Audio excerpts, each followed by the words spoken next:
Income statement का topic है और आज इनकम स्टेटमेंट पे बात करेंगे हम, ठीक है। इनकम स्टेटमेंट को करने से पहले हमें यहाँ पर, क्योंकि ये बनती है साल के आखिर में, साल के आखिर में बनाते हैं इनको। सबसे पहले हम जो इनकम स्टेटमेंट लेते हैं उसमें हम जो कंपनी का नाम दिया जाता है उसको मेंशन करते हैं, जो कंपनी का नाम है। अब कंपनी का नाम जो भी हो, XYZ, वो आपने यहाँ पे मेंशन करना है। मेंशन करने के बाद आपने देना है जो टॉपिक आपका इनकम स्टेटमेंट है, उससे आपने यहाँ बताना है कि भाई ये इनकम स्टेटमेंट है। और ये इनकम स्टेटमेंट जो है एक्नॉलेज के लिए आपको बताया जा रहा है कि ये साल के आखिर में बनाई जाती है, ठीक है। तो ये हमने सबसे पहले तो इसका पैटर्न शो कर दिया कि यहाँ पर हमने इसकी कंपनी का नाम income statement at the end of the year हमने लिख दिया यहाँ पर। अब हमें क्या करना है, लेट सपोज आपके पास एक क्वेश्चन यहाँ पर गिवन है, उसमें जो हमारे पास ये पूरा शेड्यूल बनाया हुआ है, यानी कि इसको ट्रायल बैलेंस कहते हैं। ट्रायल बैलेंस में से हम सबसे पहले यहाँ पे सेल लेंगे। सेल लेट सपोज हमारे पास जो है सेल कितनी दी हुई है, यहाँ पर 1,60,000 दी हुई है, तो हमने यहाँ पे सबसे पहले सेल लिखी। इसमें सेल के बाद हम यहाँ लिखते हैं, लेस कर देते हैं सेल डिस्काउंट को, तो हमारे पास नेट सेल्स आ जाती हैं। जैसे कि लेट सपोज इसमें यहाँ पे दी हुई है 1,52,000, ये हमारे पास आ गई नेट सेल।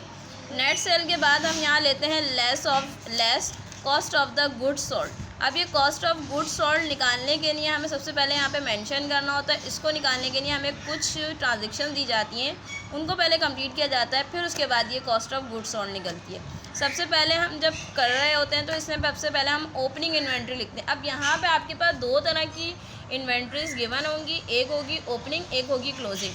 तो जो आपके सामने यानी कि जो दी हुई है, यानी कि फ्रंट पे है ओपनिंग इन्वेंट्री, वो आपने देखनी है कि ओपनिंग इन्वेंट्री कितनी है। तो ओपनिंग इन्वेंट्री आपके पास जो है 20,000 दी हुई है।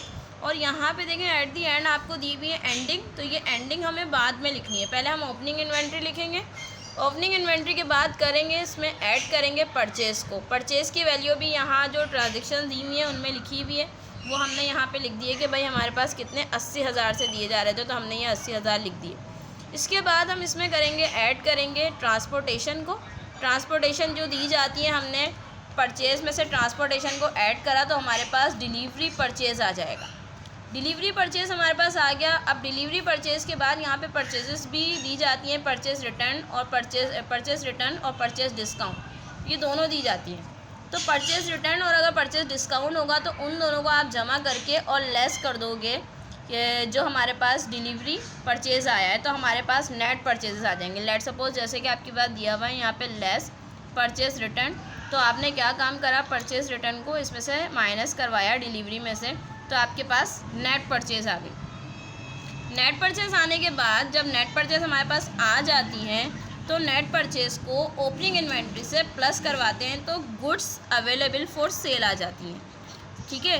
Goods available for sale, goods available for sale आ गई। अब हम क्या करेंगे, लेस कर देंगे यहाँ पे क्लोजिंग इन्वेंट्री। अब क्लोजिंग इन्वेंट्री मैंने आपको बताया था दो तरह की दी हुई है, यहाँ बनी हुई है 30 से, तो आपने यही काम करा कि 30 से यहाँ पर इसको क्लोजिंग इन्वेंट्री को लिखा, और जब 30 से आप इसको लेस कराओगे तो आपके पास जो है क्या आ जाएगा, यहाँ पर cost of the goods sold, जो कि हमने फ्रंट पे ही पहले ही लिखा था, तो ये हमारे पास आ गया कॉस्ट ऑफ गुड्स सोल्ड। अब ये कॉस्ट ऑफ गुड्स सोल्ड आ गई।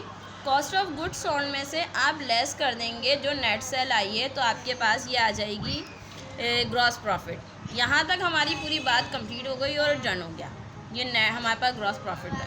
अब ग्रॉस प्रॉफिट के बाद कुछ यहाँ पर आपके पास दिए जाते हैं एक्सपेंसेस, जिसको हम ऑपरेटिंग कहते हैं, कि हमारे पास लेस होते हैं। ऑपरेटिंग एक्सपेंस आपके पास यहाँ जैसे बने हुए हैं, लेट सपोज जैसे कि आपके पास है एडवर्टाइजमेंट एक्सपेंस, सैलरी एक्सपेंस, और आपके पास है ये इंश्योरेंस है, डेप्रिसिएशन है, बेड डेब है। अब यहाँ जो सैलरी पेएबल है, प्रिपेयर्ड है, ये हमारे पास ऑपरेटिंग एक्सपेंस नहीं होते हैं, ये पहले से बने हुए हैं, कुछ पे करने हैं, कुछ बने हुए हैं, ये हमें बैलेंस शीट के लिए चाहिए होते हैं। That's it. अब आ जाते हैं ऑपरेटिंग एक्सपेंस। हमने यहाँ पे लिखा लेस करके ऑपरेटिंग एक्सपेंस। ऑपरेटिंग एक्सपेंस में जो जो आपके पास थे यहाँ पर आप उसको मेंशन कर लेंगे, जैसे कि एडवर्टाइजिंग है, सैलरी है, इंश्योरेंस है, डेप्रिसिएशन एक्सपेंस है, बेड डेब एक्सपेंस है, ये हमारे सारे एक्सपेंसेस हैं। ऑल आर एक्सपेंसेस को हम प्लस करके और टोटल ऑपरेटिंग एक्सपेंस बना लेंगे। टोटल ऑपरेटिंग एक्सपेंस बने। अब टोटल ऑपरेटिंग एक्सपेंस आ गए और यहाँ ग्रॉस प्रॉफिट था, इसमें से इसको माइनस कर देंगे तो हमारे पास क्या आ जाएगी, नेट इनकम। अच्छा, यहाँ तो सिर्फ हमने नेट इनकम निकाल ली है। लेट सपोज अगर आपके पास कोई अदर इनकम हो तो अदर इनकम को जमा किया जाता है। अब वो हम नेक्स्ट क्वेश्चन में आपको बताएंगे। Thank you so much for watching my video. अल्लाह हाफिज़।